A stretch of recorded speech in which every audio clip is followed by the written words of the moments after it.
the topic of deserving. Look, this is huge, and it's something that I'd like to share because, you go through enough digestive problems and enough indigestion, and a few years back, Somac was my best friend, and then you go through a period where Gaviscon works well, and what are we talking about here?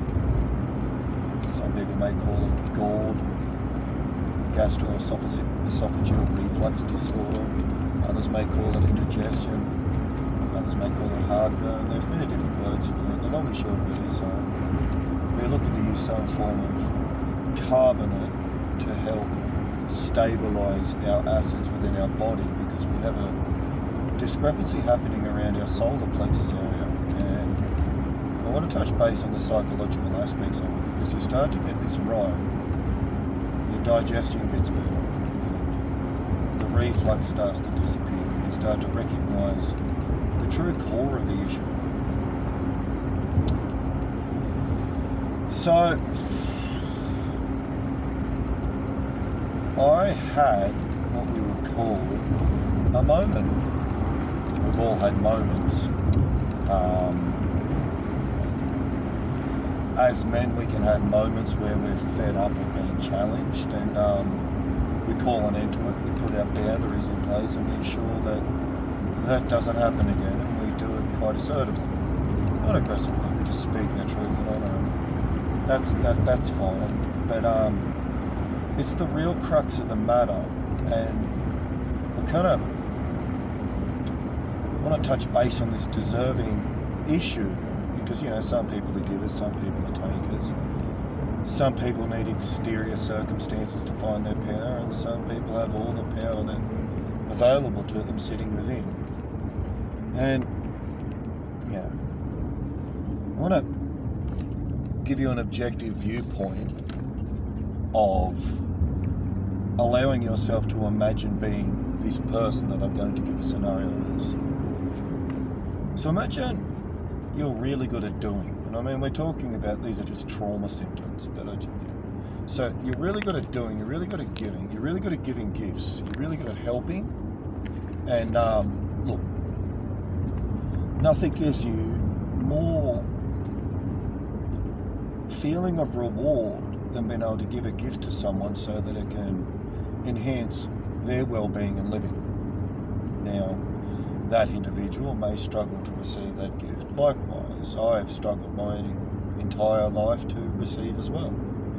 I've received many a gift and actually felt quite sick opening it. When it comes back to this deserving issue. So, with this person, and it could be to a child, it could be to a loved one, it could be to a friend, it could be to whoever. And we love just working our life, and as we get spare income here or there, we go, you know what, I'm going to buy a gift, and I'd like to think that it makes this person's life better. So then one day, not that it's selfish or self-centered, but we're like, I'm going to start buying myself some gifts. So you're not buying random, sporadic, spontaneous things. You're actually making calculated decisions to buy specific things to help fulfill something that you know that needs to be completed in order to be able to achieve an objective. So this is not me bragging. Do never think that. I'm just going to explain. So I started thinking about, I like camping, so I've got all the camping gear, I've got beach fishing rods, and I was like, I like motorbikes. So I've got the quad bikes, got the motorbike, got the trike, and got them as good as they could possibly be. And then I was like, well, I like gardening, so ride on mower, and I've got the flail mulcher and whippersnipper and chainsaw, and all the power tools and generators and all the stuff that you can think of. It's just like, not enough. No, it's not that it's not enough. I was obviously looking to fulfill not a void. I like to round things out and achieve the completion of something so that I can utilise it to its full potential. And then I got the gym, and with the gym, I spent months making it. just like my music gear, I spent years trying to perfect it, master it, just getting little things here or there just to try and fulfill it out, because like, again, I know what I like and I know how to get the specific result that I'm after. So I got all the camper gear, got all the gardening gear, got all the music gear, got all the gym gear, got all the entertainment gear, fucking got a theatre that, good enough for bloody royalty to sit back and watch a movie on. I just wanted to watch Dragon Ball Z. But, so, again, that wasn't to brag, because there is an issue here, and if you can listen to this issue and turn and take a look at it, you'll recognise that we're all quite bloody similar. Not all of us, but like those of us who have struggled with receiving. So, I found that the pressure that I was feeling internally was getting worse. And I found that I was hungry, but I couldn't eat. And I found that I was going back to basic staples just because, I was just feeling emotionally sick. And just by being emotionally sick, I was going back to Sayos and aloe vera drink and just, basic food, and then, staple meat and 3 veg for dinner. And just nothing fantastic. I just got to the point where I don't even like food anymore. And I could eat whatever food I wanted. So, like, I'm in a situation in life where I can do whatever I want, whenever I feel, because I can. Freedom. Actual, proper, decent freedom. I've got it. And, look, it's amazing. But, nonetheless, it comes back to the real issue that I've been trying to deal with, because it's a health-based issue. And I know that I'm not the only person that's gone through this. And I know that if I can explain my circumstance, it may help others to be able to free themselves from the bondage of what may be deemed the damn matrix, and allow anyone that's listening to this to make better personal decisions. So, deserving.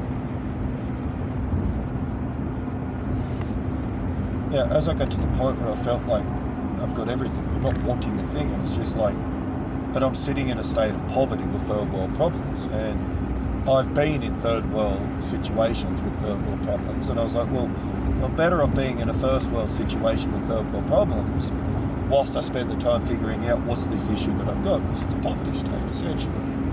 And it wouldn't matter how much was there, because, we're talking about the critic, we're talking about, the whip and chain, carrot and sticks, just essentially the belief patterns and the blueprinting that we've gone through, and how we need to move beyond these to be able to make better choices.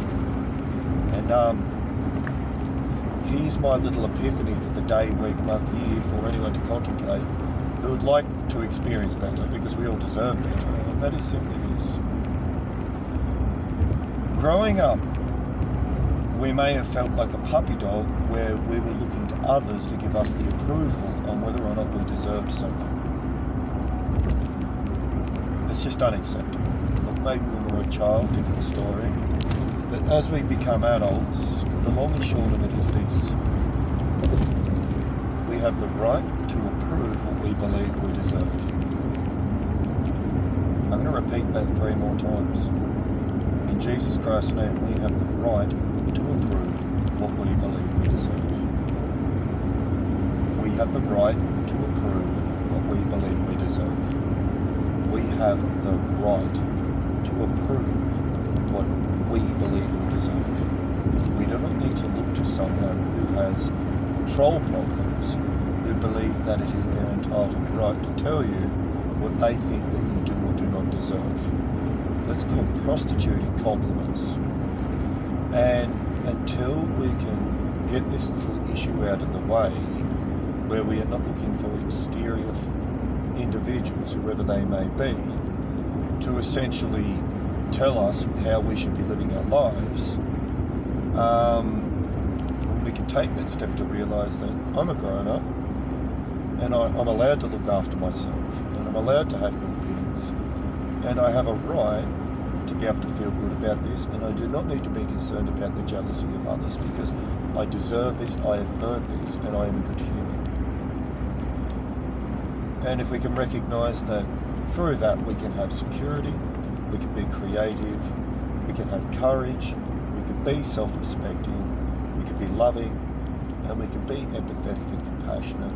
We begin to recognise that most of the damn issues that we've dealt with, pretty much all of our life, have come from what would be deemed the third dimensional conditioning of looking for exterior validation for what we think we should deserve. That's the cycle to break. Break that cycle, we become sovereign, self-autonomous, and for myself, I had a gym sitting there for 6 months. I couldn't even walk in there. It didn't matter how beautiful I made it look, because the long and short of it is, it turns out that I've been receiving gifts from God all along. And I didn't believe that I deserved God to look after me. Where I've been able to work through that, and I've been able to step up to a new paradigm, and I now fully recognise that in the same way that I look after others, the universe is allowed to look after me, and I'm allowed to prosper and reap and enjoy the good life because I deserve this, because I've earned this. This is a really big thing to be able to walk through, and if you can break that, you'll recognise that there is the good life available for yourself also, and there is no need to be jealous of anyone. There is no need to be angry. We can dissolve the anger. And, as I say this word to you, I am not your enemy. And if you can say that to yourself, I am not your enemy, and if you can say that to someone else, I am not your enemy, you will recognise that divide and conquer is a big issue. But the big issue is, especially with ego-based dilemmas, is it's me versus you. So if we can shift from me to we, and see others and think to myself, I am not your enemy and you are not my enemy, and if we can see that, I'm a Humphreys, you may be a Smith, you may be whatever else your name it is, but if we're all children of God and we are all a part of the family of God, if we are all children of God and we are part of God's family, we all have the right to deserve the gifts of grace that are bestowed upon us by our Creator. We all deserve the very best. It is your choice on whether or not, though, you believe that you are worthy and you believe that you are deserving. The only way that you'll get to the next step, though, is to move beyond the exterior validation of another's input on this matter, where you become sovereign and you recognise that that is your choice. It is your choice on whether or not you believe that you deserve. And it is only fair that you deserve beautiful things. I am deserving, I am secure, I am creative, I am courageous, I am self-respecting, I am loving. You get this right, all the jealousy, all the depression, all the anxiety, all the garbage goes out the door, and we become present within the now moment, and we start to live in an elevated state where we truly do begin to fulfill our destiny. So, one more time, it is your right as a human to validate your own worth and to accept that you deserve the very best. Don't abuse your privileges. A privilege is a beautiful thing, but we all have the right to beautiful things. Karma is essentially developed from the reactive state of abuse of privileges. But if we can learn to remember our manners, and manners forces us to stop and think about things before we do. So stop, think, do is essentially a structured way of remembering our manners. But if we can remember our manners, we remove our reactive state of anger and different emotions towards circumstances, and we start to flow through life with the ebbs and flows of grace, and we remove ourselves from the wheel of karma as we are consciously aware of our actions, and our behaviour becomes morally hygienic, where we start to achieve the greatness that we were born to strive towards. One more time. You are deserving. I am deserving. It is your right to validate your own worth. You do not need exterior parties to tell you that you need or you don't need something. You are an adult, as a grown-up. It is your right to choose what you do and don't deserve. And if you want the good life, if you want a better life, you want to start believing in yourself and believing that you deserve the very bloody best. Have a good day.